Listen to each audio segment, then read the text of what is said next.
ಕಾಂಗ್ರೆಸ್ ಪಕ್ಷಕ್ಕೆ ಆಡಳಿತ ತರಕ್ಕೆ ಕಷ್ಟಪಟ್ಟಿದ್ದಾರೆ, ಮನೆ ಮನೆಗೆ ತೆರಳಿದ್ದಾರೆ, ನಿಮ್ ದುಡ್ಡಲ್ಲಿ ಕೊಡ್ರಿ, ಮನೆಗೆ ಹೋಗಿ ಕೋಟಿ ಡಿಕ್ಲೇರ್ ಮಾಡ್ತಿರಲ್ಲ ಎಲೆಕ್ಷನ್ ಬಂದಾಗ. ಖಡಾಖಂಡಿತವಾಗಿ ಕಡ್ಡಿ ಮುರಿದಂಗೆ ಹೇಳ್ತೀನಿ, ಈ ಸಮಿತಿಗಳು DK ಶಿವಕುಮಾರ್ ಅವರ ಕೃಪಾಪೋಷಿತ ವಸೂಲಿ ಮಂಡಳಿಗಳಿವೋ, ಜನರ ಪರವಾಗಿ ಸಂವಿಧಾನಿಕವಾಗಿ ಆಡಳಿತ ಮಾಡ್ತಾ ಇರೋದು, ಸಂವಿಧಾನಿಕವಾಗಿ ಪಕ್ಷಾತೀತವಾಗಿ ಮಾಡ್ತಾ ಇರೋದು. ನೀವ್ ಹೆಂಗ್ ಹೇಳ್ತೀರಾ?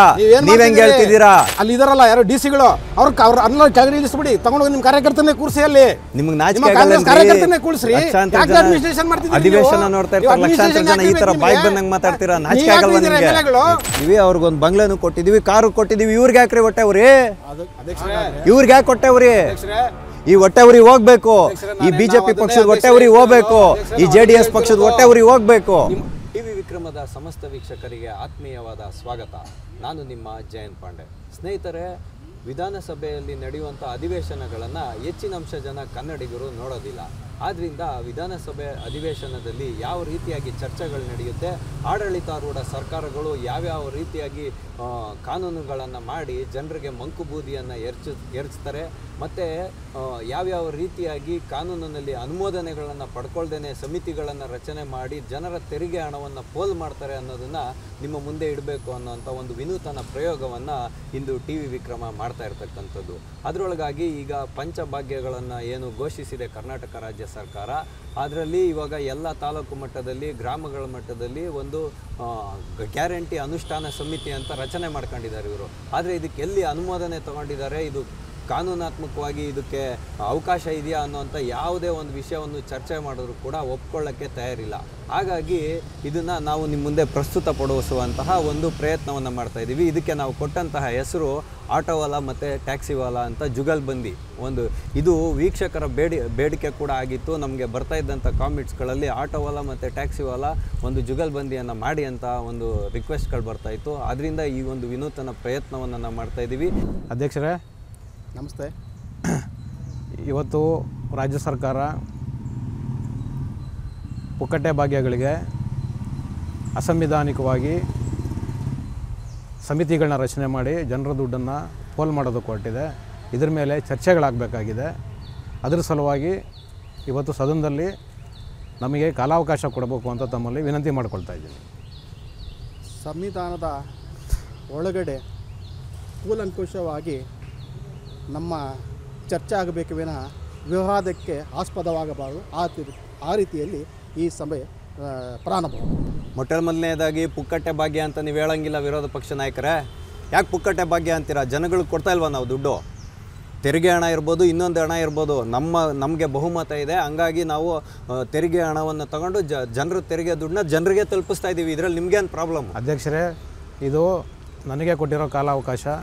ದಯಮಾಡಿ ಆಡಳಿತ ಪಕ್ಷದವರಿಗೆ ತಾವು ಸಲಹೆಯನ್ನು ಕೊಡಬೇಕು, ನನ್ನ ಮಾತುಗಳನ್ನ ಅವರು ಕೇಳಿಸ್ಕೊಳ್ಳೋದಕ್ಕೆ. ನೀವು ಪುಕ್ಕಟ್ಟೆ ಭಾಗ್ಯ ಅನ್ನಂಗಿಲ್ಲ, ಫಸ್ಟು ಉಚಿತ ಭಾಗ್ಯಗಳು ಅನ್ಬೇಕು, ಇಲ್ಲ ಅಂತಂದರೆ ಪಂಚಭಾಗ್ಯಗಳು ಅಂತ ನಮ್ಮ ಸರ್ಕಾರ ಕೊಟ್ಟಿರ್ತಕ್ಕಂಥದ್ದು, ಅದನ್ನೇ ಹೇಳ್ಬೇಕು ನೀವು. ಇದು ಆಯಿತು ಅಧ್ಯಕ್ಷರೇ, ನಾನು ಇದನ್ನು ಉಚಿತ ಭಾಗ್ಯಗಳು ಅಂತಲೇ ಹೇಳ್ತೀನಿ. ಅದರ ಮೇಲೇ ಚರ್ಚೆಗಳಾಗಬೇಕು. ಆ ಕಾರಣಕ್ಕೋಸ್ಕರ ನಾನು ನಿಮ್ಮ ಹತ್ರ ಇವತ್ತು ಕಾಲಾವಕಾಶನ ಕೇಳ್ತಿದ್ದೀನಿ. ದಯವಿಟ್ಟು ನಮಗೆ ಕಾಲಾವಕಾಶನ ಮಾಡಿಕೊಡ್ಬೇಕು. ಅವಶ್ಯಕ ಅನುಮತಿ ಇದೆ ಅಧ್ಯಕ್ಷರೇ. ನೋಡಿ, ಇವತ್ತು ರಾಜ್ಯ ಸರ್ಕಾರ ಜನರ ದುಡ್ಡನ್ನು ಬೇಕಾಬಿಟ್ಟು ಜನರಿಗೆ ಉಚಿತ ಕೊಡುಗೆಗಳು ಅಂತ ಹೇಳಿ ಇವತ್ತು ಹಂಚೋದಕ್ಕೆ ಹೊರಟಿದೆ. ಕೊಡಲಿ, ನಮ್ಮದೇನು ಅಭ್ಯಂತರ ಇಲ್ಲ. ಆದರೆ ಇವತ್ತು ಅದನ್ನು ಹಂಚೋ ನೆಪದಲ್ಲಿ ಆಡಳಿತ ಪಕ್ಷ ಏನು ಮಾಡ್ತಿದೆ ಅಂದರೆ, ಅವರ ಪಕ್ಷದ ಕಾರ್ಯಕರ್ತರನ್ನ ಇವತ್ತು ಸಮಿತಿಯಲ್ಲಿ ಅಧ್ಯಕ್ಷರನ್ನು ಮಾಡಿಕೊಂಡು ಕಾರ್ಯಕರ್ತರನ್ನ ಇವತ್ತು ನಮ್ಮ ಸಾರ್ವಜನಿಕರ ದುಡ್ಡಿನಲ್ಲಿ ಇವತ್ತು ಅವರಿಗೆ ಸಂಬಳಗಳನ್ನ ಕೊಡ್ಕೊಂಡು, ಭತ್ಯಗಳನ್ನ ಕೊಡ್ಕೊಂಡು, ಅವರುಗಳಿಗೆ ಕಾರು, ಮನೆ, ಈ ಥರದ ಎಲ್ಲ ಸೌಲಭ್ಯಗಳನ್ನ ಕೊಟ್ಕೊಂಡು ಅಸಂವಿಧಾನಿಕವಾಗಿ ಸಾರ್ವಜನಿಕರ ದುಡ್ಡನ್ನು ಇವತ್ತು ಈ ಸರ್ಕಾರ, ಆಡಳಿತ ಸರ್ಕಾರ ಏನಿದೆ ಕಾಂಗ್ರೆಸ್ ಸರ್ಕಾರ, ಇವತ್ತು ಜನಗಳ ದುಡ್ಡನ್ನು ಪೋಲ್ ಮಾಡ್ತಾ ಇದೆ. ಅಧ್ಯಕ್ಷರೇ, ನನ್ನ ಮೊದಲನೇ ಪ್ರಶ್ನೆ ಇರೋದು ಆಡಳಿತ ಪಕ್ಷದವರಿಗೆ, ನೀವು ಮಾಡಿರತಕ್ಕಂತಹ ಏನು ಈ ಪಂಚ ಯೋಜನೆಗಳಿದೆಯಲ್ಲ, ಇದರ ಅನುಷ್ಠಾನಕ್ಕೆ ನೀವು ಮಾಡಿರತಕ್ಕಂತಹ ನಿಮ್ಮ ಕಾಂಗ್ರೆಸ್ ಕಾರ್ಯಕರ್ತರ ಸಮಿತಿ ಇದೆಯಲ್ವಾ, ಇದು ಸಂವಿಧಾನವಾಗಿದೆಯೇ ಅನ್ನೋದನ್ನು ನನಗೆ ದಯವಿಟ್ಟು ಅವರು ಸ್ಪಷ್ಟನೆ ಕೊಡಬೇಕೀಗ. ನಾನು ಅವ್ರ ಹತ್ರ ಉತ್ತರ ಕೇಳ್ತಾ ಇದ್ದೀನಿ. ಮತ್ತು ಸಾರ್ವಜನಿಕರ ದುಡ್ಡನ್ನು ನಾವು ಸಾರ್ವಜನಿಕರು ಕಟ್ಟಿರೋ ಟ್ಯಾಕ್ಸ್ ದುಡ್ಡನ್ನು ನೀವಿವತ್ತು ಅವರಿಗೆ ನೋಡಿ, ತಾಲೂಕು ಅಧ್ಯಕ್ಷರಿಗೆ 25,000, ಜಿಲ್ಲಾ ಅಧ್ಯಕ್ಷರಿಗೆ 40,000, ಸಭೆಯಲ್ಲಿ ಭಾಗವಹಿಸ್ತಕ್ಕಂಥ ಕಾರ್ಯಕರ್ತರಿಗೆ 1,000 ಜಿಲ್ಲಾ ಮಟ್ಟದಲ್ಲಿ, 1,100 ರೂಪಾಯಿ ಜಿಲ್ಲಾ ಮಟ್ಟದಲ್ಲಿ ಕೊಡ್ತಿದ್ದೀರಿ, 1,000 ರೂಪಾಯಿ ತಾಲೂಕು ಮಟ್ಟದ ಕಾರ್ಯಕರ್ತರು ಕೊಡ್ತಿದ್ದೀರಿ. ಇದು ಸಂವಿಧಾನವೇ? ನೀವು ಸಂವಿಧಾನದ ಆಗೋದೇ ಆದರೆ ನೀವು ಅನುಮತಿ ತೊಗೊಂಡಿದ್ದೀರಾ? ಇದು ಯಾವುದೂ ಮಾಡದೆ ನಿಮ್ಮ ಕಾರ್ಯಕರ್ತರನ್ನ ವ್ಯವಸ್ಥಿತವಾಗಿ ನೀವು ಇವತ್ತು ಏನು ಮಾಡ್ತಿದ್ದೀರಿ, ಏನಕ್ಕೆ ಈ ಸಮಿತಿಗಳು ಮಾಡಿದ್ದಾರೆ ಅಂತ ನಾನು ಹೇಳ್ತೀನಿ. ಅಧ್ಯಕ್ಷರೇ, ಇದರ ಒಳ ಅರ್ಥಗಳು, ಗೂಢ ಅರ್ಥಗಳು ಬೇರೆಯೇ ಇದೆ. ಇವ್ರ ಉದ್ದೇಶ, ನಿಮ್ಮ ಹುನ್ನಾರ ನಮಗೆ ಗೊತ್ತಿದೆ. ನಿಮ್ಮ ಹುನ್ನಾರ ಏನು ಗೊತ್ತಾ? ಯಾರು ಬಡ ವೋಟರ್ಸ್ ಇದ್ದಾರೆ ಹಳ್ಳಿಗಾಡುಗಳಲ್ಲಿ, ಇವತ್ತು ನೀವು ನಿಮ್ಮ ಪಕ್ಷಕ್ಕೆ ಯಾರು ವೋಟ್ ಮಾಡಿಲ್ಲ ಅಂಥವ್ರನ್ನ ಟಾರ್ಗೆಟ್ ಮಾಡೋದು, ಅವ್ರನ್ನ ಬ್ಲ್ಯಾಕ್ ಮೇಲ್ ಮಾಡೋದು, ಅವ್ರನ್ನ ಬ್ಲ್ಯಾಕ್ ಮೇಲ್ ಮಾಡಿ ನೀವು ನೆಕ್ಸ್ಟ್ ಬರೋ ಎಲೆಕ್ಷನ್ನಲ್ಲಿ ನಮ್ಗೆ ವೋಟ್ ಮಾಡಬೇಕು, ವೋಟ್ ನೀವು ಮಾಡೋದಾದರೆ ಮಾತ್ರ ನಿಮಗೆ ಈ ಪುಕ್ಕಟೆಗಳನ್ನ ಮುಂದುವರಿಸ್ತೀವಿ, ಇಲ್ಲ ಅಂದರೆ ಈ ಕೂಡಲೇ ತೆಗಿತೀವಿ ಇದನ್ನ ಅಂತ. ಹೌದು ಅಧ್ಯಕ್ಷರೇ, ಹೌದು ಹೌದು, ಇದನ್ನೇ ಇಲ್ಲ ಅಧ್ಯಕ್ಷರೇ, ಇವ್ರ ಉದ್ದೇಶ ಇದೆ, ಇವ್ರ ಉದ್ದೇಶ ಇದೆ ಇರೋದು, ಇವ್ರು ಅದಕ್ಕೋಸ್ಕರನೇ ಮಾಡ್ತಿರೋದು. ಇದು ನಾನು ಹೇಳ್ತೀನಿ ಕೇಳಿ, ಇದು ಈ ಏನು ಸಮಿತಿಗಳಿದಾವಲ್ಲ, ಈ ಸಮಿತಿಗಳು ನಾನು ಖಡಾಖಂಡಿತವಾಗಿ ಕಡ್ಡಿ ಮುರಿದಂಗೆ ಹೇಳ್ತೀನಿ, ಈ ಸಮಿತಿಗಳು DK ಶಿವಕುಮಾರ್ ಅವರ ಕೃಪಾಪೋಷಿತ ವಸೂಲಿ ಮಂಡಳಿಗಳಿವೋ, ವಸೂಲಿ ಸಮಿತಿಗಳಿವೋ, ವಸೂಲಿ ಸಮಿತಿಗಳೇ ಇವು. DK ಶಿವಕುಮಾರ್ ಅವರ ಕೃಪಾಪೋಷಿತ ಮತ್ತು ಕಾಂಗ್ರೆಸ್ ಕೃಪಾಪೋಷಿತ ಲೂಟಿ ಸಮಿತಿಗಳಿವೋ. ಜನರನ್ನ ನೀವು ಬ್ಲ್ಯಾಕ್ ಮೇಲ್ ಮಾಡ್ತೀರಿ, ನಾನು ಹೇಳ್ತಾ ಇದ್ದೀನಿ, ಇವತ್ತು ಬೇಕಾದ್ರೆ ಬರೆದಿಟ್ಕೊಳ್ಳಿ. ಜನರಿಗೆ ಗ್ಯಾರಂಟಿ ತಲುಪಿಸುವಂತ ಸಮಿತಿಗಳಿವೋ, ಲೂಟಿ ಸಮಿತಿಗಳಲ್ಲ ಅಧ್ಯಕ್ಷರೇ. ನೀವ್ಯಾಕೆ ಗ್ಯಾರಂಟಿ, ನೀವು ಯಾಕೆ ನಿಮ್ಮ ಕಾರ್ಯಕರ್ತನ ಇಕ್ಕಿದ್ದೀರಾ ಅಲ್ಲಿ? ನಮ್ಮ DBD-ನಲ್ಲಿ ದುಡ್ಡು ಬರ್ತಿದೆ ಜನರಿಗೆ, ನೀವು ಇಡೋಂತ ಅರ್ಹತೆ ಏನಿದೆ? ಈಗ ಚುನಾವಣೆಯಲ್ಲಿ ಕಾಂಗ್ರೆಸ್ ಇಡೋಂತ ಅರ್ಹತೆ ಬರ್ತಿದೆ, ಜನರ ಖಾತೆಗೆ ದುಡ್ಡು ಬರ್ತಿದೆ. ನಿಮ್ಮ ಉದ್ದೇಶ ಇಷ್ಟೇ. ಮುಂದೆ ಬರೋ ಮೊದಲನೇ ಪ್ರಶ್ನೆ, ಮುಂದೆ ಈಗ ಚುನಾವಣೆಗಳು ಬರ್ತಿದೆ, ಚುನಾವಣೆಗಳು ಬರ್ತಿದೆ.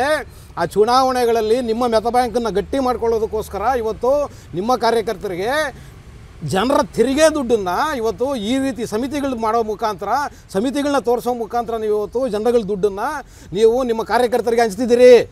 ಹೌದು, ನೀವು ಮುಚ್ಚಿಬಿಡ್ರಿ, ಮುಚ್ಚಿಬಿಡಿ, ನಿಮ್ಮ ತಾಲೂಕು ಆಫೀಸ್ಗಳು ಮುಚ್ಚಿಬಿಡಿ. ನಿಮ್ಮ ಅಲ್ಲಿ ಇದಾರಲ್ಲ ಯಾರು DC-ಗಳು, ಅವ್ರ ಅನ್ನ ಕೆಳಗಡೆ ಇಳಿಸ್ಬಿಡಿ, ತಗೊಂಡೋಗಿ ನಿಮ್ಮ ಕಾರ್ಯಕರ್ತರನ್ನೇ ಕೂರಿಸಿ, ಅಲ್ಲಿ ನಿಮ್ಮ ಕಾರ್ಯಕರ್ತರನ್ನೇ ಕೂರಿಸ್ರಿ. ಅಡ್ಮಿನಿಸ್ಟ್ರೇಷನ್ ಮಾಡ್ತಿದ್ದೀರಾ? ನೀವು ಮಿನಿಸ್ಟರ್ಗಳು ಯಾಕ್ರಿ ಇದ್ದೀರಾ? ರಾಜೀನಾಮೆ ಕೊಡ್ರಿ, ನಿಮ್ಮ ಕಾರ್ಯಕರ್ತರನ್ನೇ ಕೂರಿಸ್ರಿ. ಅಧ್ಯಕ್ಷರೇ, ವಿರೋಧ ಪಕ್ಷ ನಾಯಕರು ಉತ್ತರ ಹೇಳಕ್ಕೆ ಅವಕಾಶ ಕೊಡದೆ ಬಾಯಿಗೆ ಬಂದಂಗೆ ಮಾತಾಡ್ತಾರೆ. ನಿಮ್ಮ ಕಾರ್ಯಕರ್ತರನ್ನೇ ಕೂರಿಸ್ರಿ, ಅಲ್ಲಿ ನೀವ್ಯಾಕ್ರಿ ಇದ್ದೀರಿ? ಆಡಳಿತ ಪಕ್ಷ ನಂದು, ನಾನು ಉತ್ತರ ಹೇಳೋದು ನೀನ್ ಕೇಳ್ಬೇಕಪ್ಪ. 40,000 ಸಂಬಳ ಕೊಡಬೇಕು. ಒಂದ್ ನಿಮಿಷ ಇರ್ರಿ, ಉತ್ತರ ತಗೊಳ್ಳಿ ಫಸ್ಟ್. MLA ಆಗಿರೋದಕ್ಕೆ ಭತ್ಯೆ ಕೊಡ್ತಿಲ್ವೇನ್ರಿ? ನೀವು ಸಂಬಳ ತಗೋತಿಲ್ವೇನ್ರಿ? ಒಂದ್ ನಿಮಿಷ, ನೀವ್ ಯಾಕೆ ತಗೊಂತಿದ್ದೀರಿ? ಒಂದ್ ನಿಮಿಷ ಅಧ್ಯಕ್ಷರೇ, ಇವ್ರು ಹೇಳ್ತಾ ಇದ್ದಾರೆ ಇವತ್ತು ಏನಂತ, ಕಾಂಗ್ರೆಸ್ ಪಕ್ಷದ ಕಾರ್ಯಕರ್ತರನ್ನ ಅನಧಿಕೃತವಾಗಿ ಸಂಬಳ ಕೊಡ್ತಾರೆ ಅಂತ. ಆ ಕಾರ್ಯಕರ್ತರು ಕಾಂಗ್ರೆಸ್ ಪಕ್ಷನ ಆಡಳಿತಕ್ಕೆ ತರಕ್ಕೆ ಕಷ್ಟಪಟ್ಟಿದ್ದಾರೆ. ಕಾಂಗ್ರೆಸ್ ಪಕ್ಷಕ್ಕೆ ಆಡಳಿತಕ್ಕೆ ತರಕ್ಕೆ ಕಷ್ಟಪಟ್ಟಿದ್ದಾರೆ. ಮನೆ ಮನೆಗೆ ತೆರಳಿದ್ದಾರೆ. ನಿಮ್ ದುಡ್ಡಲ್ಲಿ ಕೊಡ್ರಿ, ಮನೆಗೆ ಹೋಗಿ ಕೋಟಿ ಡಿಕ್ಲೇರ್ ಮಾಡ್ತಿರಲ್ಲ ಎಲೆಕ್ಷನ್ ಬಂದಾಗ, 1,000 ಕೋಟಿ ದುಡ್ಡಿದೆ ಅಂತ. ಇರಿ ಒಂದ್ ನಿಮಿಷ, ನಿಮ್ ದುಡ್ಡು ಹಂಚ್ರಿ, ನಮ್ ದುಡ್ಡು ಯಾಕೆ ಹಂಚ್ತೀರಾ? ಸಾರ್ವಜನಿಕರ ದುಡ್ಡು, ನಮ್ ತೆರಿಗೆ ದುಡ್ಡು ಯಾಕೆ ಹಂಚ್ತೀರಾ? ಒಂದ್ ಬೀಡಿ ಸಿಗರೇಟ್ ಟ್ಯಾಕ್ಸ್ ಕಟ್ತಿದೀವ್ರಿ ನಾವು, ನಮ್ ದುಡ್ಡು ಯಾಕೆ ಹಂಚ್ತೀರಾ? ಯಾರು ಇಲ್ಲ ಅಂದವ್ರು ಯಾರು? ಜನರ ತೆರಿಗೆ ದುಡ್ಡು ಜನರಿಗೆ ಕೊಡ್ತಾ ಇದೀವಿ. ನಿಮ್ಗೆ ಯಾರು ಅಧಿಕಾರ ಕೊಟ್ಟಿದ್ದು? ಜನರ ತೆರಿಗೆ ದುಡ್ಡನ್ನೇ ಜನರಿಗೆ ಕೊಡ್ತಾ ಇರೋದು. ಇವಾಗ ಕಾಂಗ್ರೆಸ್ ಪಕ್ಷನ ಆಡಳಿತಕ್ಕೆ ತರೋದಕ್ಕೋಸ್ಕರ ನಮ್ಮ ಕಾರ್ಯಕರ್ತರು ಕಷ್ಟಪಟ್ಟಿದ್ದಾರೆ. ಅಂಥ ಕಾರ್ಯಕರ್ತರನ್ನ ನಾವು ಯಾರ್ಯಾರನ್ನ ಸಂಪರ್ಕ ಮಾಡಿ ನಿಮಗೆ ಗ್ಯಾರಂಟಿಗಳನ್ನ ತಲುಪಿಸ್ತೀವಿ ಅಂತ ಹೇಳಿದ್ರು, ಅವ್ರವ್ರನ್ನೇ ನಾವಲ್ಲಿ ಗ್ಯಾರಂಟಿ ಅನುಷ್ಠಾನ ಸಮಿತಿಯಲ್ಲಿ ಇಟ್ಟಿದ್ದೀವಿ. ಅವ್ರಿಗೆ ನೀವು ಇದನ್ನು ಸಂಬಳ ಅಂತ ಹೇಳ್ಬಾರ್ದು, ಜನರ ತೆರಿಗೆ ಹಣ ಪೋಲಾಗುತ್ತೆ ಅಂತ ಹೇಳ್ಬಾರ್ದು, ಗೌರವಧನ ಅಂತ ಹೇಳ್ಬೇಕ್ರಿ. ನಿಮಗೆ ವಿರೋಧ ಪಕ್ಷದಲ್ಲಿ ಮಾತಾಡೋಕ್ಕೆ ಅವಕಾಶ ಕೊಟ್ಟಿದ್ದೀವಿ ಅಂತ ಏನು ಬಾಯಿಗೆ ಬಂದಂಗೆ ಮಾತಾಡ್ತಾ ಇದ್ದೀರಾ? ಅಧಿಕಾರ ಇರೋದು ನಮ್ಮದು, ನಾವು ಹೆಂಗೆ ಬೇಕಾದ್ರೂ ಆಡಳಿತ ನಡೆಸ್ತೀವಿ. ನೀವ್ಯಾರಿಗೆ ಕೇಳೋದಕ್ಕೆ? ನೋಡಿ, ಇವ್ರಿಗೆ ಅಧಿಕಾರ ಕೊಟ್ಟರು ಇವ್ರಿಗೆ ಮನಸ್ಸಿಗೆ ಬಂದಂಗೆ ಆಡಳಿತ ಮಾಡೋದಕ್ಕಲ್ಲ. ಜನರ ಪರವಾಗಿ ಸಂವಿಧಾನಿಕವಾಗಿ ಆಡಳಿತ ಮಾಡ್ತಾ ಇರೋದು, ಪಕ್ಷಾತೀತವಾಗಿ ಮಾಡ್ತಾ ಇರೋದು. ನೀವೆಂಗ್ ಹೇಳ್ತೀರಾ?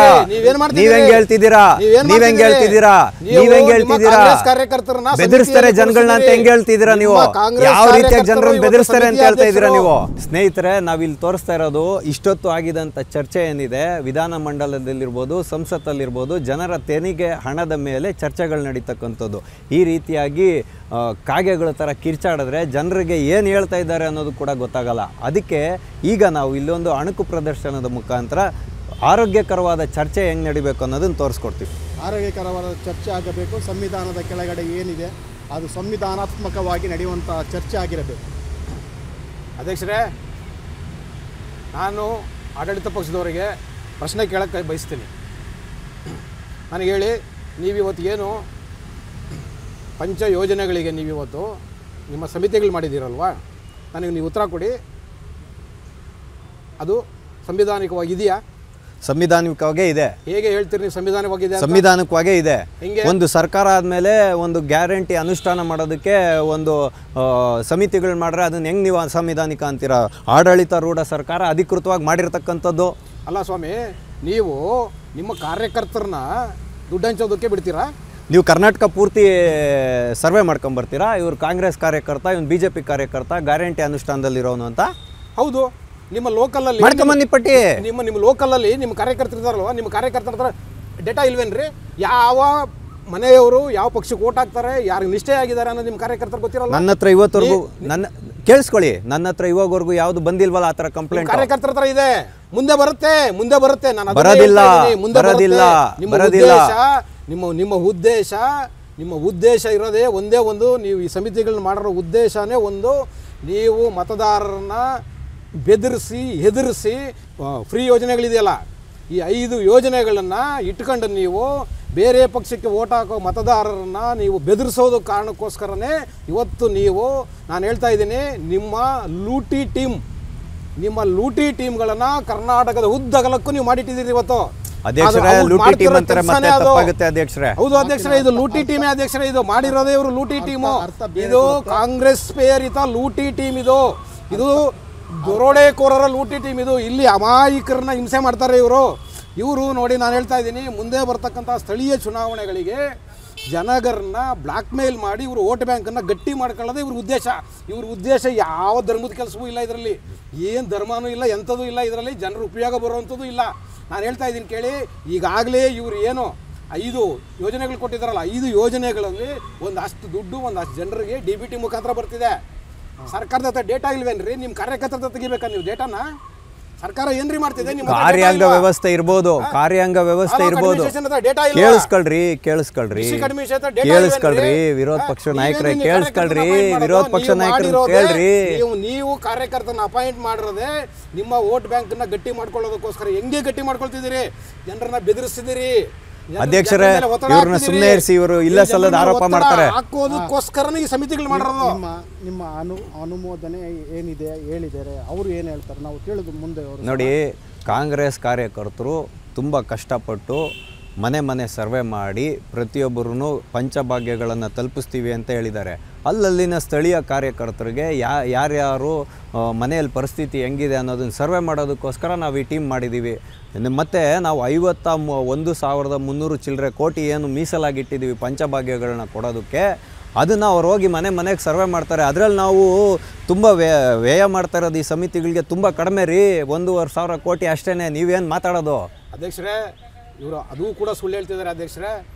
60 ರಿಂದ 70 ಕೋಟಿ ರೂಪಾಯಿ ಇವತ್ತು ಇವರ ಕೃಪಾಪೋಷಿತ ಮಂಡಳಿಗಳಿಗೆ, ಕೃಪಾಪೋಷಿತ ಸಮಿತಿಗಳಿಗೆ, ಇವರ ಲೂಟಿ ಸಮಿತಿಗಳಿಗೆ ಜನರ ತೆರಿಗೆ ದುಡ್ಡನ್ನು ಇವತ್ತು ಪೋಲ್ ಮಾಡ್ತಿದ್ದಾರೆ. ನಾನು ಹೇಳ್ತಿರೋದು, ನಿಮ್ಮ ಆಡಳಿತ ವ್ಯವಸ್ಥೆಗೆ ಏನಾಗಿದೆ ಎಲ್ಲ ನಿಮ್ಮ ಕಾರ್ಯಕರ್ತರೇ ಮಾಡೋದಾದರೆ ನೀವೇನು ಮಾಡ್ತಿದ್ದೀರಿ? ನೀವು ಶಾಸಕರು ಏನು ಮಾಡ್ತಿದ್ದೀರಿ? ಸ್ಥಳೀಯವಾಗಿ ನೀವು ಯಾಕಿದ್ದೀರಿ? ನೀವು ರಾಜೀನಾಮೆ ಕೊಡಿ. ಎಲ್ಲ ಇರೋ ಅಗತ್ಯನೇ ಇಲ್ಲ. ಎಲ್ಲ ನಿಮ್ಮ ಕಾರ್ಯಕರ್ತರಿಗೆ ವಹಿಸ್ಬಿಡಿ. ಅಧ್ಯಕ್ಷರ ಮಾತಾಡಕ್ಕೆ ಬಿಡಲ್ಲ. ಎಲ್ಲ ನಿಮ್ಮ ಕಾರ್ಯಕರ್ತರಿಗೆ ವಹಿಸ್ಬಿಡಿ. ಎಲ್ಲ ನಿಮ್ಮ ಪೊಲಿಟಿಷಿಯನ್ ಅವ್ರನ್ನೇ ಕೂರಿಸಿ, ನಿಮ್ಮ ಕಾರ್ಯಕರ್ತರನ್ನೇ ಕೂರಿಸಿ, ಅವರೇ ನ್ಯಾಯ ಕೊಡ್ತಾರೆ ಜನರಿಗೆ, ಅವರನ್ನೇ ಕೂರಿಸಿ. ನೀವೇನಕ್ಕೆ ನಾನು ಹೇಳಿದ್ನಲ್ಲ ಆಗ್ಲೇ, ನಿಮ್ಮ ಕಾರ್ಯಕರ್ತರನ್ನ ನೀವು ಕೂರಿಸಿರೋದೇ ಜನರನ್ನ ಹೆದರಿಸಿ ಬೆದರಿಸಿ ಸ್ಥಳೀಯ ಚುನಾವಣೆಗಳನ್ನ ನೀವು ಪೂರ್ತಿ ಕರ್ನಾಟಕನ ಗೆಲ್ಲಬೇಕು. ಅದೇ ನಿಮ್ಮ ಉದ್ದೇಶ ಇರೋದು. ನೋಡಿ, ಉದ್ದೇಶ ಬೇರೆ ಇನ್ನೇನು ಇಲ್ಲ. ನಿಮ್ಮ ಉದ್ದೇಶ ಒಳ್ಳೇದಿಲ್ಲ, ನಿಮ್ಮ ಉದ್ದೇಶ ಕೆಟ್ಟದಾಗಿದೆ. ನೀವು ಈ ಸಮಿತಿಗಳನ್ನ ಮಾಡಿರೋ ಉದ್ದೇಶನೇ ಈ ಕಾರಣಕ್ಕೆ. ನೋಡಿ, ಎಲ್ಲ ಒಂದು ವಿಧಾನಸಭಾ ಕ್ಷೇತ್ರಗಳಿಗೂ ಅಲ್ಲಿನ ಶಾಸಕರೇ ಅಧ್ಯಕ್ಷರಾಗಿರ್ತಾರೆ. ಆದರೆ ಈ ಸಮಿತಿಗಳಿಗೆ ನಾವು ನಾಮನಿರ್ದೇಶನ ಮಾಡ್ಕೊಂಡಿದ್ದೀವಿ. ಅವ್ರಿಗೆ ಸಂಬಳ ಎಲ್ಲ ಕೊಡ್ತಾ ಇರೋದು ಗೌರವಧನ ಕೊಡ್ತಾ ಇದ್ದೀವಿ. ಹೌದಪ್ಪ, ನಮ್ಮನ್ನು ಅಧಿಕಾರಕ್ಕೆ ತರೋದಕ್ಕೆ ಕಷ್ಟಪಟ್ಟಿದ್ದಾರೆ ಅಂಥವ್ರಿಗೆ ನಾವು ಗೌರವಧನ ಕೊಡ್ತೀವಿ. ನಿಮ್ಗೆ ಯಾಕೆ ಕೊಟ್ಟೆವ್ರಿ ಅಧ್ಯಕ್ಷ? ಇವ್ರಿಗೆ ಹೊಟ್ಟೆವ್ರಿ, ಇವ್ರಿಗೆ ಹೊಟ್ಟೆವ್ರಿ. ಇವ್ರ ಆಡಳಿತದಲ್ಲಿದ್ದಾಗ ಇವ್ರ ಆಡಳಿತದಲ್ಲಿ ಕೇಳಿಸ್ಕೊಳ್ರಿ, ವಿರೋಧ ಪಕ್ಷ ನಾಯಕರೇ ಕೇಳಿಸ್ಕೊಳ್ರಿ. ಬೇರೆ ಬೇರೆ ರೀತಿಯಲ್ಲಿ ಕೊಡ್ತಿದೀವಿ ಅಂತ ನಮ್ಮಲ್ಲಿ ಬಿಂಬಿಸ್ತಿದ್ದಾರೆ. ಕೊಡ್ತಿರೋ ಸಾರ್ವಜನಿಕರ ಅಧ್ಯಕ್ಷರ ಸುಮ್ಮನೆ ಇರಿಸಿ ಅವ್ರನ್ನ, ಉತ್ತರ ಕೊಡಬೇಕಲ್ಲ, ಸುಮ್ಮನೆ ಇರಿಸಿ ಅವ್ರನ್ನ. ಇವ್ರು ಕೊಡ್ತಿರೋದು ಸಾರ್ವಜನಿಕರ ದುಡ್ಡು. ನಾನು ಹೇಳ್ತಾ ಇದ್ದೀನಿ, ಬೆಂಕಿಪಟ್ಟಣ, ಬೀಡಿ ಪ್ರತಿಯೊಂದ್ರ ಮೇಲೂ ಸಾರ್ವಜನಿಕ ಟ್ಯಾಕ್ಸ್ ಕಟ್ತಿದೀವ್ರಿ ನಾವು. ನಿಮ್ಮ ಕಾರ್ಯಕರ್ತರ ಹಂಚೋದಕ್ಕೆಲ್ಲ ನಾವು ಕೊಡ್ತಿರೋದು. ಇವತ್ತು ನೋಡ್ರಿ, 51,000 ಕೋಟಿ ರೂಪಾಯಿ ರಸ್ತೆಗಳು ಗುಂಡಿಗಳು ಮುಚ್ಚೋದಕ್ಕೆ ನಿಮ್ಮ ಹತ್ರ ದುಡ್ಡಿಲ್ಲ. ನೀವು ನಿಮ್ಮ ಕಾರ್ಯಕರ್ತರಿಗೆ ಕೇಳಿಸ್ಕೊಳ್ರಿ, ನೀವು ಹೇಳಿದ ಪ್ರಶ್ನೆ ಅರ್ಥ ಆಯ್ತು. ನೀವು ಕೇಳಿಸ್ಕೋಬೇಕು. ಕಾರ್ಯಕರ್ತರು ನಿಮ್ಮ ಕಾರ್ಯಕರ್ತರು ಕೊಡೋದಕ್ಕೆ ದುಡ್ಡಿದೆ. ಆಶಾ ಕಾರ್ಯಕರ್ತೆಯರು, ಅಂಗನವಾಡಿ ಕಾರ್ಯಕರ್ತೆಯರು ಇವತ್ತು ಫ್ರೀಡಂ ಪಾರ್ಕ್ ಅಲ್ಲಿ ಬಂದು ವಾರಗಳುಗಟ್ಲೆ ಗೌರವಧನ ಜಾಸ್ತಿ ಮಾಡಿದೀವಲ್ಲ, 1,000 ರೂಪಾಯಿನ ಮಾಡ್ತಾರೆ. ನಿಮ್ಗೆ 1,000 ರೂಪಾಯಿ ಜಾಸ್ತಿ ಮಾಡಿದೀವಲ್ಲ. ಕಾರ್ಯಕರ್ತರಿಗೆ 40,000, 25,000, 1,000, 1,100 ಯಾರ ದುಡ್ಡ್ರಿ ಇದು? ನೀವು ಲೂಟಿ ಮಾಡಿ ಜನರ ದುಡ್ಡ್ರಿ, ಜನರ ದುಡ್ಡು ಜನರಿಗೆ ಕೊಡ್ತಾ ಇಲ್ವಾ? ಕಾಂಗ್ರೆಸ್ ಕಾರ್ಯಕರ್ತ ಏನ್ ಜನ ಅಲ್ವಾ? ಅವನು ಈ ಜನದ ಮಧ್ಯದಿಂದಾನೇ ತಾನೇ ಬಂದಿರೋದು. ನಿಮ್ಮ ಕಾರ್ಯಕರ್ತರು ಆಯ್ತು ಪಕ್ಷನ ಕಟ್ಟಿಸ್ಕೋಬೇಕಂದ್ರೆ ನೀವು ಲೂಟಿ ಮಾಡಿ. ಹೊಟ್ಟೆ ಉರಿ ಅಧ್ಯಕ್ಷರೇ, ಅವ್ರಿಗೆ ಹೊಟ್ಟೆ ಉರಿ. ಅಧ್ಯಕ್ಷರೇ, ಈ ವಿರೋಧ ಪಕ್ಷ ನಾಯಕರಿಗೆ ಹೊಟ್ಟೆ ಉರಿ. ಕಾಂಗ್ರೆಸ್ ಕಾರ್ಯಕರ್ತರಿಗೆ ದುಡ್ಡು ಎಲ್ಲಿ ಕೊಟ್ಬಿಡ್ತಾರೋ, ಗೌರವಧನ ಎಲ್ಲಿ ಕೊಟ್ಬಿಡ್ತಾರೋ, ಮುಂದಿನ ಎಲೆಕ್ಷನ್ಗೆ ಎಲ್ಲಿ ಇದು ಮಾಡಿಬಿಡ್ತಾರೋ, ಎಲ್ಲೆಲ್ಲಿ ಜನರಿಗೆ ತಲುಪಬೇಕಾಗಿರೋಂಥ ಉಚಿತ ಭಾಗ್ಯಗಳನ್ನ ಕೊಟ್ಬಿಟ್ಟು ಮುಂದಿನ ಎಲೆಕ್ಷನಲ್ಲೂ ಗೆದ್ಬಿಟ್ಟು ಬಂದ್ಬಿಡ್ತಾರೋ ಅಂತ ಹೊಟ್ಟೆವ್ರಿ ಇವ್ರಿಗೆ. ಕಾರ್ಯಾಂಗ ತನ್ನ ಕೆಲಸ ಮಾಡುತ್ತೆ. ನೋಡಿ ಒಂದ್ ನಿಮಿಷ ಅಧ್ಯಕ್ಷರೇ, ನಮ್ಗೆ ಯಾವ ಹೊಟ್ಟೆ ಊರಿನೂ ಇಲ್ಲ. ಅವ್ರ ಕಾರ್ಯಕರ್ತರಿಗೆ ಅವ್ರ ದುಡ್ಡು ಎಷ್ಟಾದರೂ ಕೊಟ್ಕೊಳ್ಳಿ, ನಮ್ಗೆ ಸಂಬಂಧ ಇಲ್ಲ. ಅವ್ರ ಕಾರ್ಯಕರ್ತರು, ಅವ್ರ ಪಕ್ಷದ ಸಂಘಟನೆ ಅವ್ರಿಗೆ ಎಷ್ಟಾದರೂ ಖರ್ಚು ಮಾಡ್ಕೊಳ್ಳಿ, ನಮಗೆ ಅದರಲ್ಲಿ ಯಾವ ಅಭ್ಯಂತರವೂ ಇಲ್ಲ. ನಮ್ಮ ಪ್ರಶ್ನೆ ಇರೋದು, ಜನರ ಕಟ್ಟಿರೋ ತೆರಿಗೆ ದುಡ್ಡನ್ನ ನಿಮ್ಮ ಕಾರ್ಯಕರ್ತರಿಗೆ ಯಾಕೆ ಹಂಚ್ತಿದ್ದೀರಿ? ಆಯ್ತು, ಅದಕ್ಕೆ ನಾನು ಬರ್ತಾ ಇದ್ದೀನಿ ಅಧ್ಯಕ್ಷರೇ. ಅಧ್ಯಕ್ಷರೇ, ಈ ಕೂಡಲೇ ಆ ಸಮಿತಿನ ರದ್ದು ಮಾಡಬೇಕು. ನಿಮ್ಮ ಮಾತು ನಿಲ್ಲಿಸಿ ಅವ್ರಿಗೆ ಅನುಮತಿ ಮಾಡಿಕೊಡಿ. ನೋಡಿ ಅಧ್ಯಕ್ಷರೇ, ಇವರು ಆಡಳಿತಾರೂಢ ಸರ್ಕಾರ ಇದ್ದಾಗ RSS ಕಾರ್ಯಕರ್ತರನ್ನು ತಂದು ಆಪ್ತ ಸಹಾಯಕರಾಗಿ ಇಟ್ಕೊಳ್ಳಿಲ್ವಾ? ಅವಾಗ ಎಲ್ಲೋಗಿತ್ತು ಇವ್ರ ಬಾಯಿ? ಅಧ್ಯಕ್ಷರೇ, ಆಪ್ತ ಸಹಾಯಕರನ್ನ ಇಟ್ಕೊಳ್ಳೋದಕ್ಕೆ ಸಂವಿಧಾನದಲ್ಲಿ ಅವಕಾಶಗಳಿದೆ. ಹೆಂಗ್ ಅವಕಾಶ ಇದೆ? ಹೆಂಗ್ರಿ ಅವಕಾಶ ಇದೆ? ಸಂವಿಧಾನದಲ್ಲಿ ಅವಕಾಶ ಇದೆ. ಇಬ್ರಿಬ್ರು ಆಪ್ತ ಸಹಾಯಕರನ್ನ ಇಟ್ಕೋಬಹುದು. ಇವ್ರು ಮಾಡ್ತಿರೋದು, ಇವ್ರು ಕಾರ್ಯಕರ್ತರನ್ನ ಆಪ್ತ ಸಹಾಯಕರನ್ನ ಇಟ್ಕೋಬಹುದು. ಯಾವ ರೀತಿಯಾಗಿ ಇಟ್ಕೊಂತೀರಿ ಆಪ್ತ ಸಹಾಯಕರನ್ನ? ಯಾಕ್ರಿ ಇಟ್ಕೋಬಾರ್ದು? ಯಾಕೆ ಇಟ್ಕೋಬೇಕ್ರಿ ಆಪ್ತ ಸಹಾಯಕರನ್ನ? RSS ಕಾರ್ಯಕರ್ತರನ್ನ ಯಾಕ್ರಿ ಇಟ್ಕೋಬೇಕು? ಇಟ್ಕೋತೀನಿ ಅಧ್ಯಕ್ಷರೇ, ನನಗೆ ಸಂವಿಧಾನದಲ್ಲಿ ಅವಕಾಶ ಇದೆ ಅಧ್ಯಕ್ಷರೇ. ನಾನು ಇಷ್ಟ ಬಂದವನು ಇಟ್ಕೊಳ್ತೀನಿ. ನಿಮ್ಗೆ ಹೆಂಗ್ ಅವಕಾಶ ಇದೆಯೋ, ನಿಮ್ಗೆ ಹೆಂಗ್ ಅವಕಾಶ ಇದೆಯೋ ನಮಗೂ ಇದೆ, ನಮಗೂ ಅವಕಾಶ ಇದೆ. ಸಾಮಾನ್ಯ ಕಾರ್ಯಕರ್ತರನ್ನ ಯಾವುದೋ ಏನೋ ಈ ಪ್ರೀ ಸ್ಕೀಮ್ಗಳಿಗೆ ಒಂದು ಸಮಿತಿನ ಮಾಡ್ತೀವಿ ಅಂತ ಹೇಳಿ, ಇವತ್ತು ಆ ಸಮಿತಿಯ ಬಗ್ಗೆ ನಿಮ್ಮ ಅನಿಸಿಕೆ ಏನು? ಸಮಿತಿಯ ಬಗ್ಗೆ ಒಂದು ಅಧಿಕೃತ ಆಡಳಿತಾರೂಢ ಸರ್ಕಾರಕ್ಕೆ ಜನರು 138 ಸೀಟ್ಗಳನ್ನು ಕೊಟ್ಟು ನಮ್ಮನ್ನು ಆಯ್ಕೆ ಮಾಡಿದ್ದಾರೆ. 5 ವರ್ಷಗಳ ಕಾಲ ನಾವು ಅಧಿಕಾರ ನಡೆಸ್ತೀವಿ. ಅದಕ್ಕೆ 51,000 ಕೋಟಿ ರೂಪಾಯಿಗಳ ಬೃಹತ್ ಮೊತ್ತವನ್ನು ಕೊಡ್ತಾ ಇದ್ದೀವಿ. ಅದರ ಅನುಷ್ಠಾನ ಮಾಡೋಕ್ಕೆ ನಾವೆಲ್ಲ 1,000-1,500 ಕೋಟಿ ರೂಪಾಯಿ ಖರ್ಚು ಮಾಡಿ ಸಮಿತಿಗಳನ್ನ ಮಾಡಿದ್ದೀವಿ. ತಾಲೂಕು ಮಟ್ಟದಲ್ಲಿರ್ಬೋದು, ಜಿಲ್ಲೆ ಮಟ್ಟದಲ್ಲಿರ್ಬೋದು, ರಾಜಧಾನಿ ಮಟ್ಟದಲ್ಲಿರ್ಬೋದು. ಅದಕ್ಕೆ ಅಂತ ಒಬ್ಬರು ರಾಜ್ಯಾಧ್ಯಕ್ಷರನ್ನು ಮಾಡಿದ್ದೀವಿ. ಅವ್ರಿಗೊಂದು ಬಂಗ್ಲೆನೂ ಕೊಟ್ಟಿದ್ದೀವಿ, ಕಾರು ಕೊಟ್ಟಿದ್ದೀವಿ. ಇವ್ರಿಗೆ ಯಾಕ್ರಿ ಹೊಟ್ಟೆವ್ರಿ? ಇವ್ರಿಗೆ ಯಾಕೆ ಹೊಟ್ಟೆವ್ರಿ? ಈ ಹೊಟ್ಟೆವ್ರಿ ಹೋಗ್ಬೇಕು. ಈ ಬಿಜೆಪಿ ಪಕ್ಷದ ಹೊಟ್ಟೆವ್ರಿ ಹೋಗ್ಬೇಕು. ಈ JDS ಪಕ್ಷದ ಹೊಟ್ಟೆವ್ರಿ ಹೋಗ್ಬೇಕು. ಜನಗಳ ದುಡ್ಡನ್ನ ಜನರಿಗೆ ತಲುಪಿಸಕ್ ಬಿಡ್ಬೇಕು. ನಿಮ್ ಸರ್ಕಾರ ಯಾಕಿರ್ಬೇಕು? ನಿಮ್ಮ ಕಾರ್ಯಕರ್ತರು ಈ ಯೋಜನೆಗಳ ಅನುಷ್ಠಾನ ಮಾಡೋದಾದ್ರೆ ನಿಮ್ ಸರ್ಕಾರ ಯಾಕಿರ್ಬೇಕು? ಆಂಧ್ರ ಪ್ರದೇಶದಲ್ಲಿ ಇದೇ ತರ ಮಾಡಿದ್ರು. ಜಗಮೋಹನ್ ರೆಡ್ಡಿ ಅವರು ಈ ರೀತಿಯಾಗಿ ಅನುಷ್ಠಾನ ಮಾಡಿದ್ರು. ಬಿಜೆಪಿಗೂ ಸಂಬಂಧ ಇಲ್ಲ. ಅವ್ರು ಮಾಡಿರೋದನ್ನೇ ನಾವು ಮಾಡಿದೀವಿ. ನಮ್ಮ ರಾಜ್ಯದ ವಿಷಯನ ನಾನು ಚರ್ಚೆ ಮಾಡ್ತಿದ್ದೀನಿ ಇಲ್ಲಿ. ಜಗಮೋಹನ್ ರೆಡ್ಡಿ ನೀವೇನ್ ಮಾಡ್ರು ಏನು ಮಾಡಕ್ಕಾಗಲ್ಲ. ಕಾನೂನಾತ್ಮಕವಾಗಿ ಹೋರಾಟ ಮಾಡ್ಕೊಳ್ಳಿ, ಕಾನೂನಾತ್ಮಕವಾಗಿ ಹೋರಾಟ ಮಾಡ್ರಿ. ನಾವು ಸಂವಿಧಾನದ ರಕ್ಷಕರು, ನಾವು ಮಾಡ್ತೀವಿ. ನಾವು ಕರೆಕ್ಟ್ ಆಗಿ ನಮ್ಗೆ ಗೊತ್ತಿದೆ ಸಾಂವಿಧಾನಿಕವಾಗಿ ಏನ್ ಮಾಡ್ಬೇಕು ಅನ್ನೋದು ನಮ್ಗೆ ಗೊತ್ತಿದೆ, ನಾವು ಮಾಡ್ತೀವಿ. ಇವರು ಸಂವಿಧಾನ ವಿರೋಧಿಗಳು. ಅಧ್ಯಕ್ಷರೇ ನೋಡಿ, ಆಡಳಿತ ಪಕ್ಷದವ್ರು ಹೇಳ್ತಿದ್ದಾರೆ, ಈ ಯೋಜನೆಗಳನ್ನ ಸಮರ್ಪಕವಾಗಿ ನಾವು ಜನರಿಗೆ ಹಂಚೋದಕ್ಕೋಸ್ಕರ ನಾವು ಸಮಿತಿಗಳು ಮಾಡಿದ್ದೀವಿ ಅಂತ. ಅಧ್ಯಕ್ಷರೇ ನೋಡಿ, ಇವತ್ತು ಕೇಂದ್ರ ಸರ್ಕಾರ 4 ತಿಂಗಳಿಗೊಮ್ಮೆ 4,000 ರೂಪಾಯಿ, 2,000 ರೂಪಾಯಿ ಜನರ ಖಾತೆಗೆ ದುಡ್ಡು ಹಾಕ್ತಿದೆ. ಇಡೀ ದೇಶದ ಜನರಿಗೆ DBT ಮುಖಾಂತರ ದುಡ್ಡು ಬರ್ತಿದೆ. ಈ ದುಡ್ಡನ್ನು ಹಂಚೋದಕ್ಕೆ ಯಾವ BJP ಕಾರ್ಯಕರ್ತರು ನೇಮಕ ಮಾಡಿಲ್ಲ ಕೇಂದ್ರ ಸರ್ಕಾರ. ಕೇಂದ್ರದಲ್ಲಿ ಕೂತ್ಕೊಂಡೇನೆ ಇಡೀ ದೇಶದಾದ್ಯಂತ ರೈತರಿಗೆ ಇವತ್ತು 2,000 ರೂಪಾಯಿ ಅವ್ರ ಅಕೌಂಟಿಗೆ ಡೈರೆಕ್ಟಾಗಿ ಆಗ್ತಿದೆ. ನಿಮಗೆ ಯಾಕೆ ಇದು ಮಾಡೋಕ್ಕಾಗ್ತಿಲ್ಲ?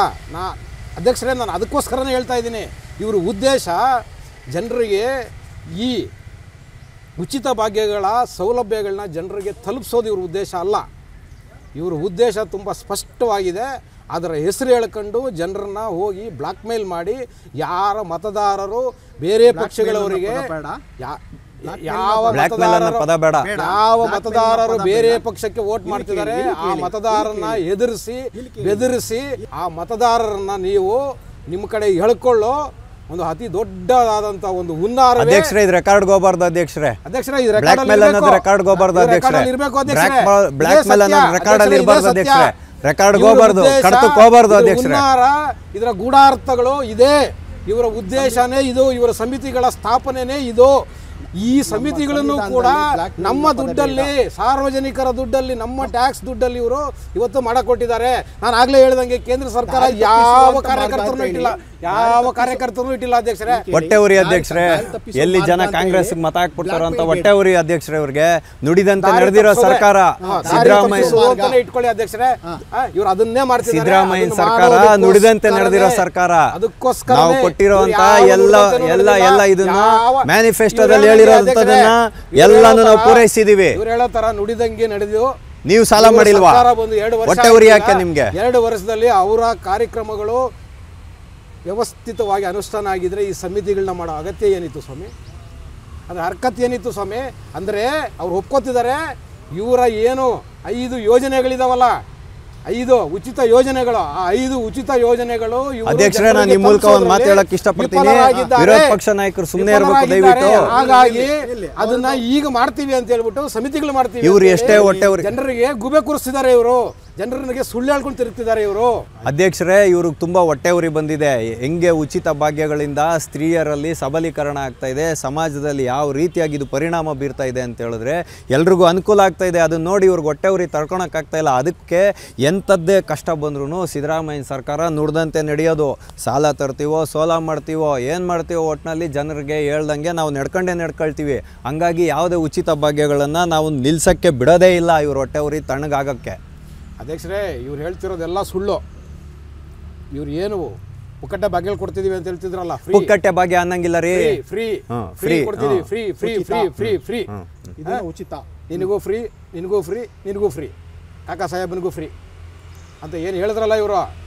ನೋಡಿ, ಇವತ್ತು ಒಂದು ಬರ್ತ್ ಸರ್ಟಿಫಿಕೇಟ್ ತೊಗೊಳ್ಳೋದಕ್ಕೆ 100 ರೂಪಾಯಿ ಇದ್ದಿದ್ದು 500 ರೂಪಾಯಿ ಆಗಿದೆ. ಒಂದು ರೆಂಟಲ್ ಅಗ್ರಿಮೆಂಟ್ ಮಾಡೋಕ್ಕೆ 150 ರೂಪಾಯಿ ಇದ್ದಿದ್ದು 500 ರೂಪಾಯಿ ಆಗಿದೆ. ಇವರ ಪುಕ್ಕಟ್ಟೆ ಭಾಗ್ಯಗಳು ಎಲ್ಲಿವರೆಗೂ ಬಂದಿದೆ ಅಂದ್ರೆ, ಪುಕ್ಕಟ್ಟೆ ಭಾಗ್ಯ ಅನ್ನಂಗಿಲ್ಲ ರೀ, ಗ್ಯಾರಂಟಿ ಸ್ಕೀಮ್ ಅನ್ರಿ. ಇವರ ಉಚಿತ ಭಾಗ್ಯಗಳ ಇಷ್ಟು ನೇಳ್ಸಕ್ ನಾವ್ ಇಷ್ಟು ಕಷ್ಟ ಪಡ್ಬೇಕಾ? ಉಚಿತ ಭಾಗ್ಯ ಬಂದ ದಾರಿಗೆ ಸಾರ್ವಜನಿಕರ ಮೇಲೆ ಅಂದ್ರೆ ನೀವು ಏನು ಕೆಲ್ಸಕ್ಕಾದ್ರೂ ಹೋಗಿ, ಒಂದು 100 ರೂಪಾಯಿ ಇದ್ದಿದ್ದು ಇವತ್ತು 500 ರೂಪಾಯಿ ಆಗಿದೆ. ಬೆಲೆ ಏರಿಕೆ ಆಗೋದು ಸಾಮಾನ್ಯ ಅಧ್ಯಕ್ಷರೇ. ರೆವಿನ್ಯೂ ಜನರೇಟ್ ಆಗ್ಬೇಕಂದ್ರೆ ಬೆಲೆ ಏರಿಕೆ ಮಾಡೇ ಮಾಡ್ತಾರೆ. ಪ್ರತಿಯೊಂದು ಸರ್ಕಾರನೂ ಮಾಡ್ತಾರೆ. ನಿಮ್ಮ ಮೋದಿಯವ್ರು ಮಾಡಿಲ್ವಾ ಇವಾಗ ಎಲ್ಲಾದ್ರದ್ದು ಬೆಲೆ ಏರಿಕೆ? ಹಂಗೆ ನಾವು ಮಾಡಿದ್ವಿ ಬಿಡ್ರಿ ಅಧ್ಯಕ್ಷರೇ. ನೋಡಿ, ಕಾನೂನು ಚೌಕಟ್ಟಲ್ಲಿ ಆಗ್ಬೇಕು. ಸಾಮಾನ್ಯ ಜನ ಬದುಕೋದಕ್ಕೆ ಆಗ್ತಿಲ್ಲ ಇವತ್ತು. ನಾನು ಏನಕ್ಕೆ ಇದನ್ನ ಹೇಳ್ತಿದ್ದೀನಿ ಅಂದ್ರೆ, ನೋಡಿ, ಅಧ್ಯಕ್ಷರೇ, ಇವರು ವ್ಯಾಪ್ತಿ ಬಿಟ್ಟು ಹೊರಗಡೆ ಹೋಗ್ತಾ ಇದ್ದಾರೆ. ಇಲ್ಲಿ ಚರ್ಚೆ ಬಂದಿದ್ದು 50 ರೂಪಾಯಿನಲ್ಲಿ ಕೆಲಸ ಮುಗಿದೋಗ್ತಿತ್ತು. ಅಧ್ಯಕ್ಷರೇ, ದಯವಿಟ್ಟು ನಿಲ್ಸಿ ಅವ್ರನ್ನ, ನಿಲ್ಸಿ. ಇಲ್ಲ ಅಧ್ಯಕ್ಷರೇ, ಇಲ್ಲ ಅಧ್ಯಕ್ಷರೇ, ನಾವು ಕೊಡ್ತಾ ಇದೀವಿ, ಉಚಿತ ಕೊಡ್ತಾ ಇದೀವಿ ಅಂತ ಹೇಳಿ ಜನರಿಗೆ ಸುಳ್ಳು ಹೊಟ್ಟೆ ಉರಿ ಹೇಳ್ಕೊಂಡು ಇವತ್ತು ಎಲ್ಲಾ ಬೆಲೆಗಳನ್ನ ಏರಿಸ್ಕೊಂಡು ಜನರನ್ನ ಲೂಟಿ ಹೊಡಿತಿದ್ದಾರೆ. ಅವಕಾಶ ಕೊಡಿ. ಮತ್ತೆ ನೋಡಿ, ಮುಂದುವರಿಲಿ. ಜನರನ್ನ ಲೂಟಿ ಹೊಡಿತಿರೋದು ಒಂದು ಕಡೆ ಆದ್ರೆ ಅಭಿವೃದ್ಧಿ 0. ಇವರು ಪಕ್ಷದ ಶಾಸಕರೇ ಇವತ್ತು ಅಭಿವೃದ್ಧಿಗೆ ದುಡ್ಡು ಕೊಡ್ತಿಲ್ಲ ಅಂತ ಹೇಳಿ ಅಧ್ಯಕ್ಷರೇ ಹೊಡಿತಿದ್ದಾರೆ. ನಾನು ಆಗ್ಲೇ ಹೇಳಿದ ಅದಕ್ಕೆ ಅನುದಾನಗಳನ್ನು ಪೂರೈಸಲಾಗುತ್ತೆ. 8,000 ಕೋಟಿ ರೂಪಾಯಿ ಇಟ್ಟಿದ್ದೀವಿ. ಈ ಸಮಿತಿಗಳಿದೆಯಲ್ಲ, ಈ ಫ್ರೀ ಇವ್ರದ್ದೇನು 5 ಫ್ರೀ ಭಾಗ್ಯಗಳಿದೆಯಲ್ಲ, ಈ ಭಾಗ್ಯಗಳನ್ನ ಅನುಷ್ಠಾನ ಮಾಡೋದಕ್ಕೆ ಸಮಿತಿಗಳು ಮಾಡಿದಾರಲ್ಲ, ಖಂಡಿತ ಈ ಸಮಿತಿಗಳು ಅದರ ಅನುಷ್ಠಾನ ಮಾಡೋದಕ್ಕಲ್ಲ. ಇವರು ಸಮಿತಿಗಳು ಮಾಡಿರೋದು MLAಗಳಿಗೆ ಏನು ವರಮಾನ ಇಲ್ಲ. ಯಾಕೆಂದರೆ ಕ್ಷೇತ್ರಕ್ಕೆ ದುಡ್ಡೇ ಬಿಡುಗಡೆ ಆಗ್ತಿಲ್ಲ. ಅಧ್ಯಕ್ಷರೇ, ಇವರು ಇವತ್ತು ವಿರೋಧ ಪಕ್ಷ ನಾಯಕರು ಇಲ್ಲ ಸಲ್ಲದ ಆರೋಪವನ್ನು ಮಾಡಿ ಇದು ಆಡಳಿತಾರೂಢ ಸರ್ಕಾರದ ಮಾನವನ ಹರಾಜಾಕುವಂಥ ಕೆಲಸ ಏನು ಮಾಡ್ತಾ ಇದ್ದಾರೆ. ಆ ರೀತಿಯಾದ ಯಾವುದೇ ಉದ್ದೇಶನ ಸರ್ಕಾರ ಹೊಂದಿಲ್ಲ. ಜನರ ತೆರಿಗೆ ಹಣನ ನಾವು ಜನರಿಗೆ ತಲುಪ್ಸೋಕ್ಕೆ ಇರೋವಂಥದ್ದು. ಇವ್ರು ಎಷ್ಟೇ ಹಬ್ಬರಿದ್ರು ಬಬ್ಬಿರಿದ್ರು ಹೊಟ್ಟೆ ಉರಿ ಪಟ್ರು ಈ ಪಂಚಭಾಗ್ಯಗಳ ಸ್ಕೀಮನ್ನು ನಾವು ನಿಲ್ಲಿಸೋದಕ್ಕೆ ಆಸ್ಪದ ಕೊಡಲ್ಲ. ಯಾವುದೇ ಕಾರಣದಲ್ಲಾದರೂ ಸರಿ ಸಾಲ ಮಾಡ್ತೀವೋ ಸೋಲ ಮಾಡ್ತೀವೋ ಉಚಿತ ಭಾಗ್ಯಗಳನ್ನ ಪೂರೈಸೇ ತೀರ್ತೀವಿ. ವಿರೋಧ ಪಕ್ಷ ನಾಯಕರಿಗೆ ಯಾಕೆ ಇಷ್ಟೊಂದು ಹೊಟ್ಟೆ ಉರಿ? ಕೊಡಲೇಬೇಕು, ನಾವು ಅದನ್ನು ಬಿಡೋದೇ ಇಲ್ಲ. ನೀವ್ಯಾರು ಹೇಳಕ್ಕೆ? ನಾವು ನಿಲ್ಸೋದೇ ಇಲ್ಲ, ನಾವು ನಿಲ್ಸೋದೇ ಇಲ್ಲ, ನಾನು ನಿಲ್ಸೋದೇ ಇಲ್ಲ. ಸಾಲನ ಸೋಲನ ಕೊಟ್ಟೇ ಕೊಡ್ತೀನಿ, ನಿಲ್ಸೋದೇ ಇಲ್ಲ. ಆಯ್ತು ಕೂತ್ಕೊಳ್ಳಿ, ಆಯ್ತು ನಿಮ್ಮ ಅವಕಾಶ ಆಯ್ತು, ಕೂತ್ಕೊಳ್ಳಿ. ಈ ವಿರೋಧ ಪಕ್ಷ ನಾಯಕರಿಗೆ ನಾನೊಂದು ಮಂಕುತಿಮ್ಮನ ಕಗ್ಗ ಹೇಳೋದ್ರ ಮುಖಾಂತರ ಉತ್ತರ ಕೊಡಬೇಕು ಅಂತ ಇದ್ದೀನಿ. ಎದ್ದೆದ್ದು ಬೀಳುತ್ತಿಹೆ, ಗುದ್ದಾಡಿ ಸೋಲುತ್ತಿಹೆ, ಗದ್ದಲವ ತುಂಬಿ ಪ್ರಸಿದ್ಧನಾಗುತ್ತಿಹೆ, ಉದ್ಧರಿಸುವೆನು ಜಗವನ ಎನ್ನುತ್ತಿಹೆ ಸಕನೆ, ನೀನೆಷ್ಟು ಉದ್ಧಾರವಾದೆಯೋ ಮಂಕುತಿಮ್ಮ ಮಂಕುತಿಮ್ಮ, ನೀನೆಷ್ಟು ಉದ್ಧಾರವಾದೆಯೋ ಮಂಕುತಿಮ್ಮ ಮಂಕುತಿಮ್ಮ. ಅಧ್ಯಕ್ಷರೇ, ಇವತ್ತು ವಿರೋಧ ಪಕ್ಷದವರು ಹೊಟ್ಟೆ ಉರಿ ತಾಳಲಾರದೆ ಇವರು ಎಷ್ಟು ಉದ್ಧಾರ ಆಗಿದ್ದಾರೆ. ಇವರು ಮಂಕುತಿಮ್ಮರಾಗಿದ್ದಾರೆ. ಜನರ ತೆರಿಗೆ ಹಣವನ್ನು ಪ್ರಾಮಾಣಿಕವಾಗಿ ಜನರಿಗೆ ತಲುಪಿಸ್ತಾ ಇರುವಂಥ ಆಡಳಿತಾರೂಢ ಸರ್ಕಾರನ ಇವರಿವತ್ತು ಅಪಪ್ರಚಾರ ಮಾಡೋಕ್ಕೆ ಇಳಿದಿದ್ದಾರೆ. ಇದು ಆಗಬಾರ್ದು ಅಧ್ಯಕ್ಷರೇ ಅಂತ ಹೇಳೋದ್ರ ಮುಖಾಂತರ ನಾನಿವತ್ತು ನಮ್ಮ ಮಾತನ್ನು ಈ ವಿವಾದಕ್ಕೆ ನೀವು ಇಲ್ಲಿ ಈ ಚರ್ಚೆಗೆ ತೆರೆ ಎಳಿಬೇಕು ಅಂತ ನಾನು ನಿಮ್ಮಲ್ಲಿ ಅನುಮತಿ ಕೊಡ್ತಾ ಇದ್ದೀನಿ. ಅಧ್ಯಕ್ಷರೇ, ಇವ್ರೇನು ಹೇಳ್ತಿದ್ದಾರಲ್ಲ ಖಂಡಿತ ಸುಳ್ಳು. ಮಂಕುತಿಮ್ಮ ಕರೆಕ್ಟ್, ಖಂಡಿತ ಸುಳ್ಳು. ಮಂಕುತಿಮ್ಮ ಕೇಳಿ. ಅರಸು ರಾಕ್ಷಸ, ಮಂತ್ರಿ ಮರಗದ ಹುಲಿ, ವಿವಾದ ಇದೆ ಅಧ್ಯಕ್ಷರೇ. ಮಂತ್ರಿ ಮರಗದ ಹುಲಿ, ಪರಿವಾರ ಹದ್ದಿನ ಗುಂಪು, ಬಡವರ ಕೇಳುವವರಾರು. ಹಂಗಾಗಿ ಆಕ್ಷೇಪ ಇದೆ ಅಧ್ಯಕ್ಷರೇ. ಅಧ್ಯಕ್ಷರೇ, ಇವತ್ತು ರಾಜ್ಯದ ಪರಿಸ್ಥಿತಿ ಹಂಗಾಗಿದೆ. ಬಡವರ ಭಾವನೆ ಕೇಳೋರಿಲ್ಲ ಅಧ್ಯಕ್ಷರೇ. ಇವತ್ತು ಅಧ್ಯಕ್ಷರೇ, ಬಡವರ ಭಾವನೆ ಕೇಳೋದಕ್ಕೆ ಅಂತಾನೆ ಪಂಚಭಾಗ್ಯಗಳನ್ನು ಕೊಟ್ಟಿರೋದು ಅಧ್ಯಕ್ಷರೇ. ನೀವು ಮರಗದ ಹುಲಿನಾದರೂ ಆಗ್ರಿ, ಹದ್ದಿನ ಕೂಟವಾದರೂ ಆಗ್ರಿ, ನಮ್ಗೆ ಹದ್ದಿನ ಕಟ್ಕೊಂಡು ಏನೂ ಆಗಬೇಕಾಗಿಲ್ಲ ಅಧ್ಯಕ್ಷರೇ. ನಾವು ಬಡವರ ಭಾವನೆಯನ್ನು ಕೇಳೋದಕ್ಕೋಸ್ಕರನೇ ಪಂಚಭಾಗ್ಯಗಳನ್ನ ಕೊಟ್ಟಿರತಕ್ಕಂಥದ್ದು ಅಧ್ಯಕ್ಷರೇ. ಇವತ್ತು ಕಾರ್ಯಾಂಗನ ಜೊತೆ ಸೇರಿಸ್ಕೊಂಡು ಈ ಉಪಸಮಿತಿಗಳನ್ನ ಏನು ರಚನೆ ಮಾಡಿದ್ದೀವಿ, ಈ ಉಪಸಮಿತಿಯ ಸದಸ್ಯರು ಪ್ರತಿಯೊಂದು ಮನೆಗೂ ತೆರಳುತ್ತಾರೆ. ಅಲ್ಲಿನ ನಿಜವಾದ ಸನ್ನಿವೇಶವನ್ನು ಸರ್ವೆ ಮಾಡಿ ಕಾರ್ಯಾಂಗಕ್ಕೆ ರಿಪೋರ್ಟ್ ಮಾಡುವಂಥ ಕೆಲಸನ ಮಾಡ್ತಾಯಿದ್ದಾರೆ.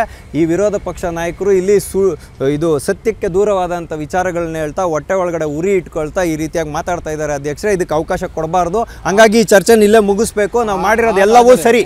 54,000 ಕೋಟಿ ರೂಪಾಯಿ, 50,000ಕ್ಕೂ ಹೆಚ್ಚಿನ ಉಚಿತ ಭಾಗ್ಯಗಳಲ್ಲಿ 1,500 ಕೋಟಿ ರೂಪಾಯಿ ಎಲ್ಲಿಗೂ ಏನು ಲೆಕ್ಕ ಬರಲ್ಲ. ಹಂಗಾಗಿ ನಾವು ಕೊಡ್ತಾ ಇರ್ತಕ್ಕಂಥದ್ದು ಕೇವಲ ಅವ್ರು ಮಾಡೋವಂಥ ಕೆಲಸಕ್ಕೆ ಗೌರವಧನನೇ ಹೊರತು ನಮ್ಮ ಕಾರ್ಯಕರ್ತರು ಯಾರನ್ನೂ ಬೆದರಿಸೋದಾಗಲಿ ಇದಾಗಲಿ ಮಾಡಲ್ಲ, ಸರ್ವೆ ಮಾಡ್ತಾರೆ ಅಷ್ಟೇ.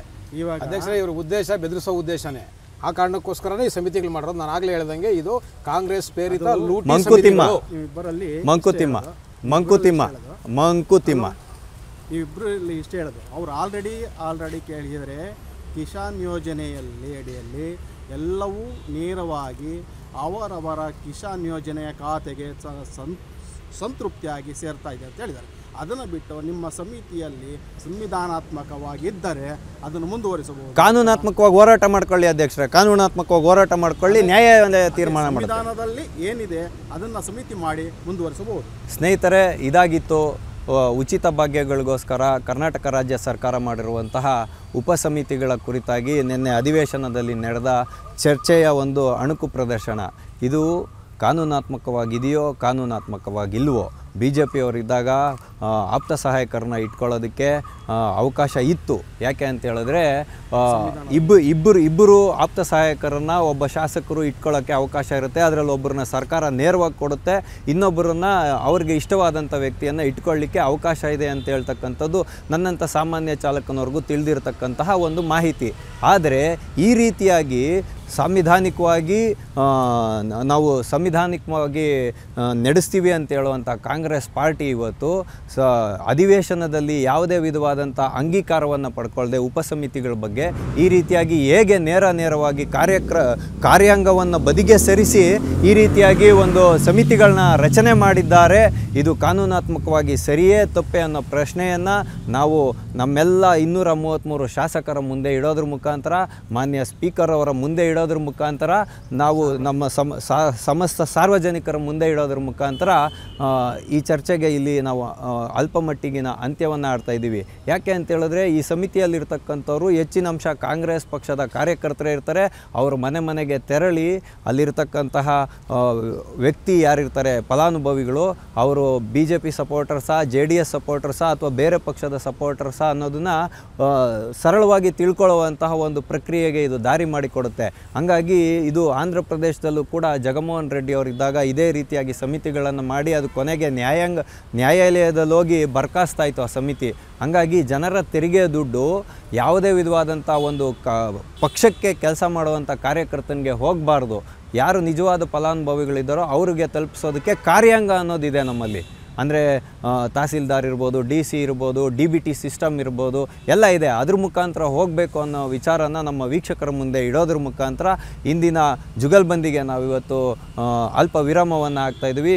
ಮುಂದೆ ಇಂತಹದ್ದೇ ಒಂದು ಕುತೂಹಲಕಾರಿಯಾದ ವಿಷಯದೊಂದಿಗೆ ನಾವೆಲ್ಲರೂ ಮತ್ತೆ ಭೇಟಿಯಾಗೋಣ. ಅಲ್ಲಿವರೆಗೂ TV ವಿಕ್ರಮವನ್ನು ಸಬ್ಸ್ಕ್ರೈಬ್ ಮಾಡುವುದರ ಮುಖಾಂತರ, ನಿಮ್ಮ ಸದ್ವಿಚಾರಗಳನ್ನು ಕಾಮೆಂಟ್ ಮಾಡುವುದರ ಮುಖಾಂತರ ಹಾಗೂ ಶೇರ್ ಮಾಡುವುದರ ಮುಖಾಂತರ ನಮ್ಮನ್ನು ಪ್ರೋತ್ಸಾಹಿಸಿ. TV ವಿಕ್ರಮ, ದೇಶ ನಿಮ್ಮ ಕೈಯಲ್ಲಿ. ಈ ಕಾರ್ಯಕ್ರಮ ನಿಮಗೆ ಇಷ್ಟ ಆಗಿದ್ದಲ್ಲಿ ಲೈಕ್, ಶೇರ್ ಹಾಗೂ ಕಮೆಂಟ್ ಮಾಡಿ.